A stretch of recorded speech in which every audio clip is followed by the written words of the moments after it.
एक बहन की कुर्बानी, एक डरावना अंजाम। यह कहानी है एक ऐसी बहन की जिसने अपने 4 भाइयों के लिए अपनी जान तक न्यौछावर कर दी। उसकी मोहब्बत और कुर्बानी ही उसकी सबसे बड़ी परीक्षा बन गई। 4 भाइयों ने, जिन्हें वह अपनी जान से भी ज्यादा चाहती थी, उस पर ऐसा जुल्म किया कि इंसानियत भी कांप उठे। उन्होंने अपनी बहन के साथ दरिंदगी की सारी हदें पार कर दी और जब उनका दिल भर गया तो उस मासूम बहन का मांस पकाकर खा लिया। लेकिन उन 4 में से एक भाई ऐसा भी था जिसने इंसानियत को जिंदा रखा और आखिर तक अपनी बहन का साथ दिया। यह कहानी आपको रिश्तों की गहराई और उनकी कड़वी सच्चाई से रूबरू कराएगी। वह बहन जो कभी अपने भाइयों की आंखों का तारा थी, अब अपने ही घर में अकेली और बेबस हो गई थी। तो चलिए इस कहानी की शुरुआत की ओर बढ़ते हैं। यह बहुत पुरानी बात है। एक गांव में एक परिवार रहता था जिसमें 4 बेटे और एक बेटी थी। मां बाप का साया जल्दी ही उनके सिर से उठ गया और फिर इन बच्चों ने कम उम्र में ही जिंदगी के मुश्किल रास्ते देख लिए। उस समय औरतें घर के सारे काम संभालती थीं और मर्द खेतों और मेहनत मजदूरी में लगे रहते थे। शिकार और एक अनोखा रहस्य, 4 भाई रोज जंगल में जाकर शिकार किया करते थे। वे और उनकी बहन आपस में बहुत प्यार से रहते थे। सुबह होते ही 4 भाई शिकार के लिए निकल जाते और बहन घर पर रहकर उनके लिए खाना बनाती, सफाई करती और बाकी सारे घरेलू काम संभालती। जब भाई जंगल से लौटते तो अपने साथ बड़े बड़े जानवर और पक्षी मार कर लाते। बहन उनका मांस बड़े चाव से पकाती और फिर सब मिलकर स्वाद से भोजन करते। ऐसे ही दिन गुजरते रहे। एक दिन की बात है जब 4 भाई जंगल में शिकार के लिए गए हुए थे। शाम हो रही थी और बहन रसोई में सबके लिए खाना बना रही थी। जब वह सब्जी के लिए हरी साग काट रही थी, तभी अचानक चाकू की तेज धार उसकी एक उंगली पर लग गई। कट गहरा था और खून बहने लगा। बहन ने सोचा कि अगर भाइयों ने यह देख लिया तो वे बहुत दुखी हो जाएंगे, इसलिए मुझे यह बात उनसे छुपानी चाहिए। उसने अपनी ओढ़नी से खून पोंछने की कोशिश की, लेकिन फिर लगा कि कहीं भाइयों की नजर न पड़ जाए।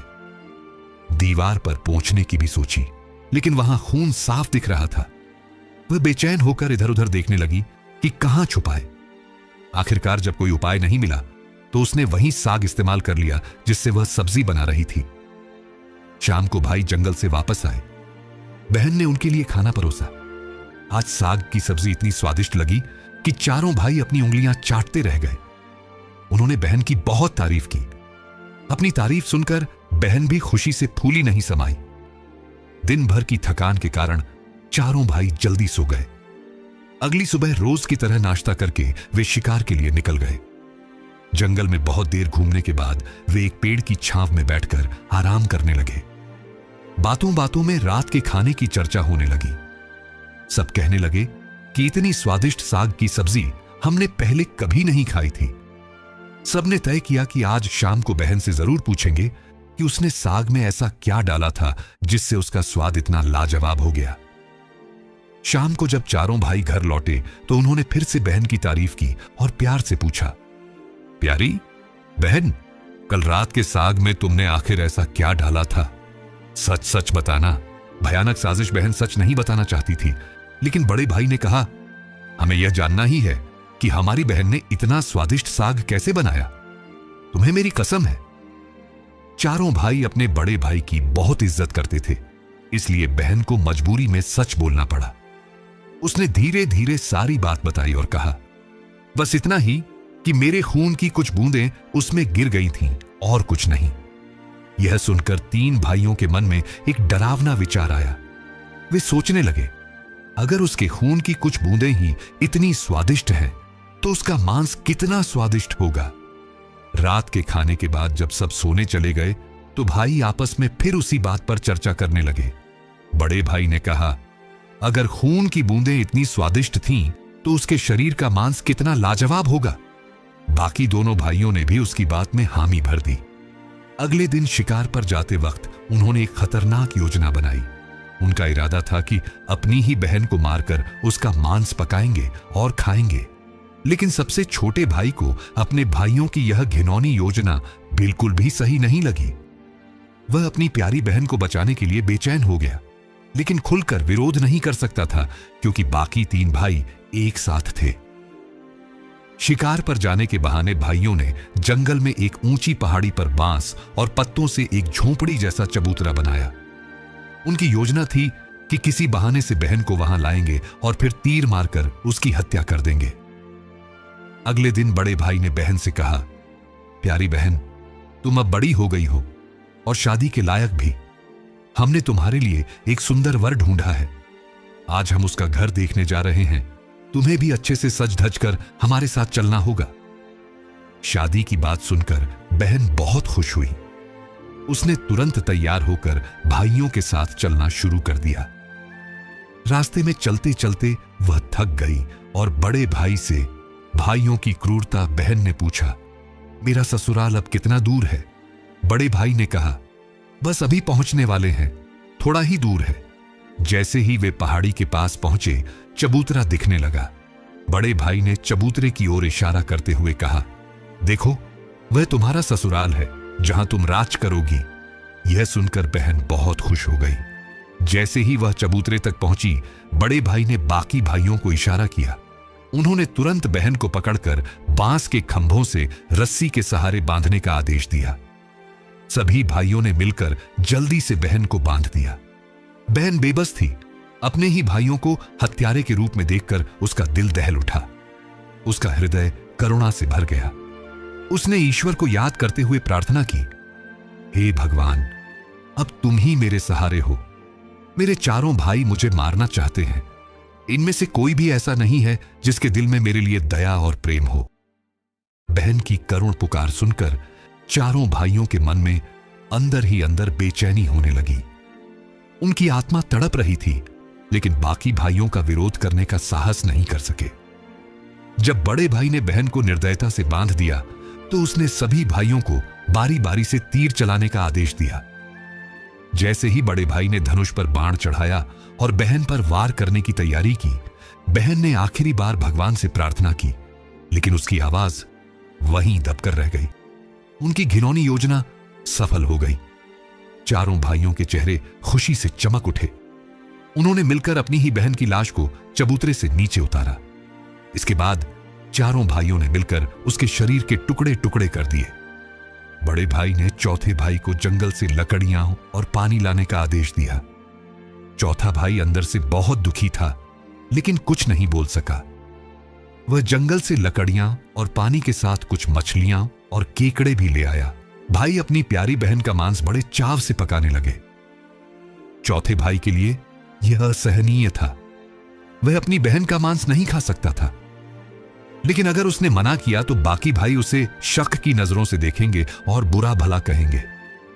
इसीलिए जब मांस पक रहा था, तो उसने चुपके से अपनी लाई हुई मछलियों और केकड़ों को आग में डाल दिया, ताकि वह बहन का मांस खाने से बच सके। थोड़ी देर बाद चावल और मांस पककर तैयार हो गया। जमीन पर केले के पत्ते बिछाए गए और सभी के लिए भोजन परोसा गया। चौथे भाई ने पहले ही अपने बैठने की जगह पर एक छोटा गड्ढा खोद रखा था। जब उसकी थाली में बहन का मांस परोसा गया, तो उसने चुपके से उसे गड्ढे में डाल दिया और केवल मछली और चावल खाने लगा। बाकी भाई बहन की हड्डियां तक चबाने लगे, जबकि चौथा भाई केकड़ा खाने लगा। जब सभी भाइयों ने अपनी बहन के शरीर के स्वादिष्ट मांस से पेट भर लिया, तो बड़े भाई ने चौथे भाई को जूठा साफ करने को कहा।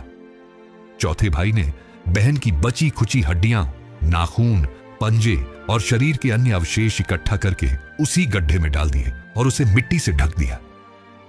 कुछ समय बाद उस जगह पर एक बांस का पौधा उगाया और धीरे धीरे वहां बांसों का एक झुंड बन गया। कुछ वर्षों बाद एक दिन एक संत वहां से गुजरे। उन्होंने उस बांस के झुंड के नीचे बैठकर ध्यान लगाने की कोशिश की। तभी अचानक आकाशवाणी हुई, संत, दुर्गंध आ रही है, संत, दुर्गंध आ रही है। बार बार यही आवाज सुनकर संत चौंक गए। उन्होंने तुरंत उस स्थान को साफ किया और बांस के झुंड में से एक बांस काट लिया। संत उस बांस को अपने साथ ले गए और उससे एक तारा पुराना वाद्य यंत्र बना लिया। इसके बाद वे दिन भर उसे बजाते और लोगों के घर घर जाकर भीख मांगते। एक दिन इसी तरह भीख मांगते हुए वे बड़े भाई के दरवाजे पर पहुंचे। तब तक 3 भाइयों की शादी हो चुकी थी, केवल चौथा भाई अभी कुंवारा था। जैसे ही संत ने बड़े भाई के आंगन में कदम रखा, उनका एकतारा अपने आप बजने लगा और उसमें से ये शब्द गूंजने लगे, नहीं बज रे एकतारा, यही है दुश्मन सबसे बड़ा। बड़े भाई के घर मत बज, नहीं बज रे एकतारा। दया और प्यार सब छोड़कर रिश्तों पर लगाया दाग, नहीं बज रे एकतारा, यही है दुश्मन सबसे बड़ा।